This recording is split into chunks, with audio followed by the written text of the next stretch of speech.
Hi, ಇವತ್ತು coffee decoction ಹೇಗೆ ಮಾಡೋದು ಅಂತ ನಾನು ನಿಮಗೆ ತೋರಿಸ್ಕೊಡ್ತೀನಿ.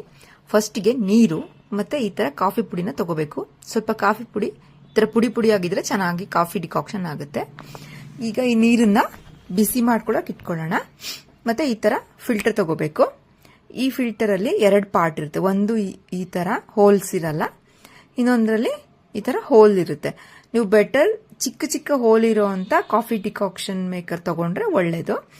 ದೊಡ್ಡದಾದ್ರೆ ಆ ಕಾಫಿ ಪುಡಿ ಎಲ್ಲ ಕೆಳಗಡೆ ಹೋಗ್ಬಿಡುತ್ತೆ. ಅದಕ್ಕೆ ಸೊ ನಾವೀಗ ಏನ್ ಮಾಡ್ಬೇಕು ಅಂದ್ರೆ 1 ಸ್ಪೂನ್ ಕಾಫಿ ಪೌಡರ್ನ ಈ ತರ ಹಾಕೋಬೇಕು.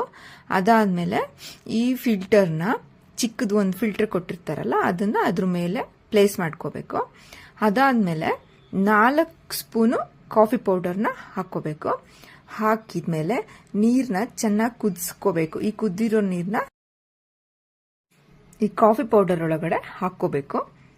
ನೀವು ಕಂಪ್ಲೀಟ್ ತುಂಬೋ ತನಕನೂ ಹಾಕಬೇಕು. ಹಾಕಿ ಒಂದು 1/4 ಗಂಟೆ ಬಿಟ್ರೆ ಡಿಕಾಕ್ಷನ್ ಎಲ್ಲ ಕೆಳಗಡೆ ಪಾತ್ರೆಯಲ್ಲಿ ಬಂದಿರುತ್ತೆ. ನೋಡಿ ಈ ತರ ಆಗಿರುತ್ತೆ. ಈ ತರ ಕ್ಲಿಯರ್ ಲಿಕ್ವಿಡ್ ಆಗಿ ಬಂದಿರುತ್ತೆ.